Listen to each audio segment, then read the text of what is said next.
ଏ ମଣିଷ ଜୀବନରେ ସଫଳତା ପାଇବା ଏତେ ସହଜ ନୁହେଁ।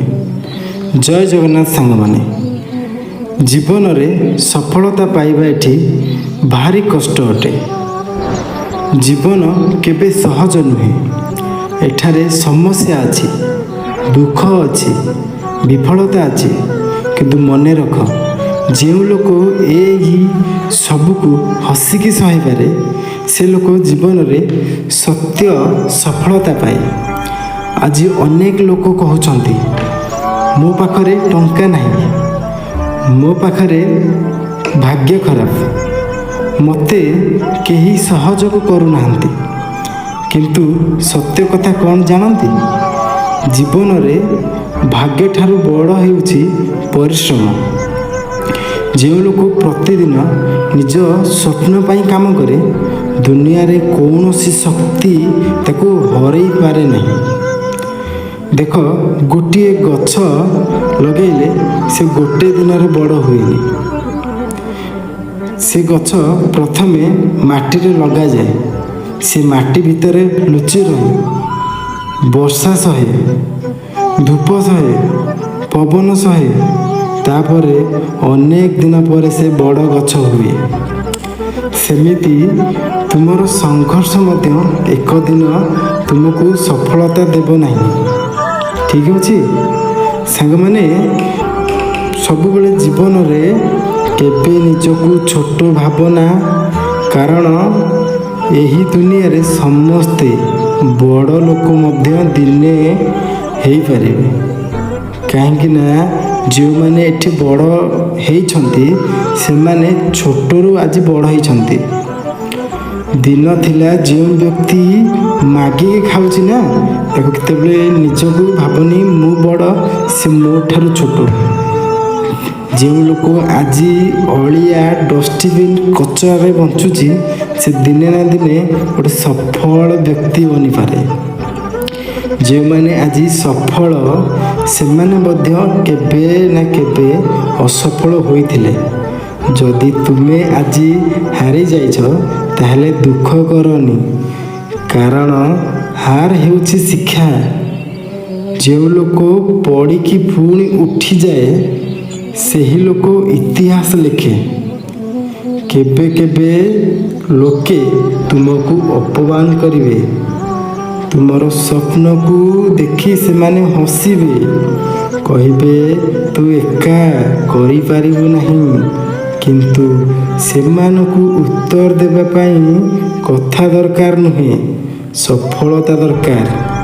ମନେ ରଖ, ସିଂହ କେବେ କୁକୁରଙ୍କ ଭୋକାରେ ଭୟ କରେନି, ସେ ନିଜ ରାସ୍ତାରେ ଚାଲିଥାଏ। ତୁମେ ମଧ୍ୟ ନିଜ ଲକ୍ଷ୍ୟ ପାଇଁ ସବୁବେଳେ ଚାଲିବା ପାଇଁ ଚେଷ୍ଟା କରନ୍ତୁ। କାରଣ ଆଜିର ସମୟରେ ଅନେକ ଯୁବକ ଯୁବତୀ ଛୋଟ ଛୋଟ ସମସ୍ୟାରେ ଭାଙ୍ଗି ପଡ଼ୁଛନ୍ତି। କିନ୍ତୁ ମୁଁ କହିବି, ଜୀବନରେ ଯେତେ ବଡ଼ ସଂଘର୍ଷ, ସଫଳତା ମଧ୍ୟ ସେତେ ବଡ଼। ରାତି ଯେତେ ଅନ୍ଧାର ହେଉ, ସକାଳ ନିଶ୍ଚୟ ଆସେ। ସେମିତି ତୁମର ଖରାପ ସମୟ ମଧ୍ୟ ଏକ ଦିନ ଚାଲିଯିବ। ସାଙ୍ଗମାନେ, ନିଜ ମା ବାପାକୁ କେବେ ଭୁଲିବ ନାହିଁ, କାରଣ ସେମାନେ ନିଜ ଖୁସି ଛାଡ଼ି ତୁମ ପାଇଁ ସ୍ୱପ୍ନ ଦେଖିଛନ୍ତି। ତୁମ ସଫଳତା ହିଁ ସେମାନଙ୍କ ଠାରୁ ସବୁଠୁ ବଡ଼ ଖୁସି ଆଉ କିଛି ନାହିଁ। ଠିକ୍ ଅଛି ମୋର ପ୍ରିୟ ସାଙ୍ଗମାନେ, ମୋବାଇଲରେ ସମସ୍ତେ ସମୟ ନଷ୍ଟ କରିବା ପୂର୍ବରୁ ନିଜ ଭବିଷ୍ୟତ ବିଷୟରେ ଭାବ, କାରଣ ସମୟ ବଡ଼ ମୂଲ୍ୟବାନ। ଏକ ଥର ସମୟ ଚାଲିଗଲେ ପୁଣି ଫେରି ଆସେନି। ସମୟ ଥରେ ଯଦି ଚାଲିଯିବ, ସେ ବହୁତ ଦୂର, ଅନେକ ଦୂରକୁ ଚାଲିଯିବ। କିନ୍ତୁ ସେ ସମୟକୁ ସବୁବେଳେ ଭାବିଲା ବେଳକୁ ସେ ସମୟ ଆଉ ଆମ ପାଖରେ ନଥିବ। ତୁମେ ଗରିବ ହୋଇପାର, ସାଧାରଣ ପରିବାରରୁ ଆସିପାର, କିନ୍ତୁ କେବେ ଛୋଟ ରଖନି ମନରେ। ଆକାଶରେ ଉଡ଼ୁଥିବା ପକ୍ଷୀ କେବେ ଡାଳକୁ ଭରସା କରେନି, ସେ ନିଜ ପାଖକୁ ଭରସା କରେ। କାରଣ ତୁମେ ମଧ୍ୟ ନିଜ ଶକ୍ତିକୁ ଚିହ୍ନ। ପ୍ରତିଦିନ ସକାଳେ ଉଠ, ନିଜକୁ କୁହ ମୁଁ ଦୁର୍ବଳ ନୁହେଁ, ମୁଁ ହାରିବି ନାହିଁ। ମୁଁ ନିଜ ପରିବାରର ନାଁ ଉଜ୍ଜ୍ୱଳ କରିବି। ଜୀବନରେ 3ଟି କଥା ସବୁବେଳେ ମନେ ରଖ। ପ୍ରଥମେ ପରିଶ୍ରମ କର, ଦ୍ୱିତୀୟ ଧୈର୍ଯ୍ୟ ରଖ ଜୀବନରେ, ତୃତୀୟରେ ନିଜ ଉପରେ ଆତ୍ମବିଶ୍ୱାସ ରଖିବା ନିହାତି ଜରୁରୀ ଦରକାର। ଏହି 3ଟି ଜିନିଷକୁ ଯେଉଁମାନେ ନିଜ ସାଥିରେ ନେଇଛନ୍ତି ସେମାନେ ନିଶ୍ଚୟ ସଫଳ ହେବେ, କାରଣ ସଫଳତାର ରାସ୍ତାକୁ ସେମାନେ ଚୟନ କରନ୍ତି। ଜୀବନରେ ସବୁବେଳେ ଆପଣମାନେ ସଫଳତା ହେବା ପାଇଁ 3ଟି କାର୍ଯ୍ୟ ନିହାତି କରିବା ଆବଶ୍ୟକ। ଆଜି ଏଠାରେ ମୁଁ ଆପଣମାନଙ୍କୁ ଗୋଟିଏ ପ୍ରତିଜ୍ଞା କରିବାକୁ କହିବି। ହାତ ମୁଠି କରି ନିଜକୁ କୁହନ୍ତୁ, ମୁଁ ଜୀବନରେ କେବେ ହାର ମାନିବି ନାହିଁ। ମୁଁ ମୋ ସ୍ୱପ୍ନ ପାଇଁ ଲଢ଼ିବି। ଲୋକେ ଯେତେ ହସନ୍ତୁ ମୁଁ ଆଗକୁ ବଢ଼ିବି। ଦିନେ ମୁଁ ସଫଳ ହେବି। ସଫଳ ହାସଲ କରିବା ପାଇଁ ମାନସିକ ଦୃଢ଼ତା ସବୁଠାରୁ ଗୁରୁତ୍ୱପୂର୍ଣ୍ଣ। ନିମ୍ନରେ ସଫଳତା ସୂତ୍ର ଉପରେ ଏକ ପ୍ରେରଣାଦାୟୀ ଜୀବନରେ ଯାହା ଆପଣଙ୍କୁ ନିଶ୍ଚିନ୍ତ ଭାବିବା ଉତ୍ସାହିତ କରିବ। ସଫଳତା ମନ୍ତ୍ର ନିଜ ଭିତରର ଶକ୍ତି ଚିହ୍ନନ୍ତୁ।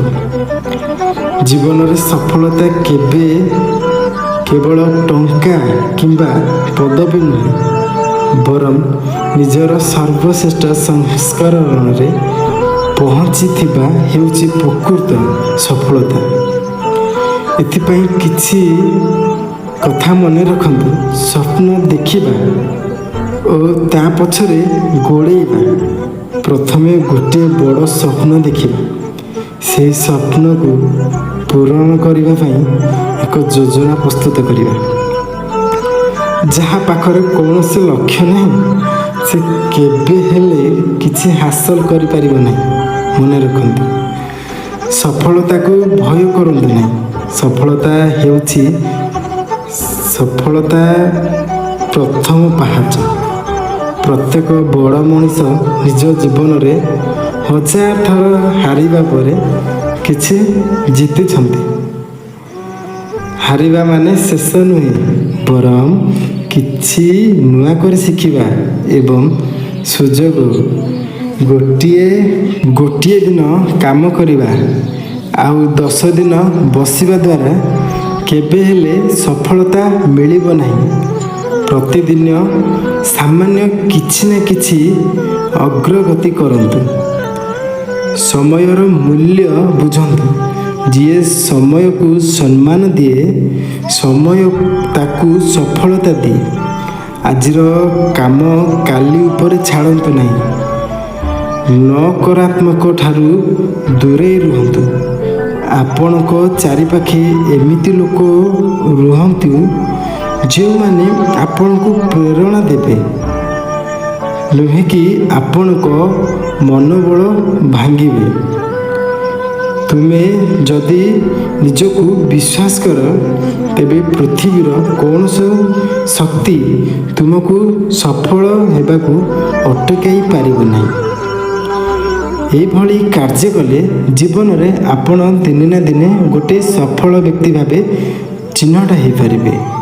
ଆପଣଙ୍କ ପରିବାର ଓ ଆପଣଙ୍କ ଜୀବନ, ଆପଣଙ୍କ ଗାଁ, ଆପଣଙ୍କ ଜିଲ୍ଲା, ଆପଣଙ୍କ ପରିବେଶ ସବୁବେଳେ ଆପଣଙ୍କୁ ଆଗକୁ ହିଁ ନେବା ପାଇଁ ସାହାଯ୍ୟ କରିବ। ଏହି ଥିଲା ଗୋଟିଏ ସଫଳତା ହେବା ପାଇଁ ଗୋଟିଏ ବ୍ୟକ୍ତିର ଯାହା ଆବଶ୍ୟକ ତାହା କେମିତି ଆପଣମାନେ ନିଜ ଜୀବନରେ ଏକାଠି କରି ଏହି କାର୍ଯ୍ୟକୁ ଆଗକୁ ନେବେ। ଆଉ ଦିନେ ନା ଦିନେ ଆପଣ ଗୋଟେ ବହୁତ ବଡ଼ ସଫଳ ବ୍ୟକ୍ତି ହୋଇପାରିବେ।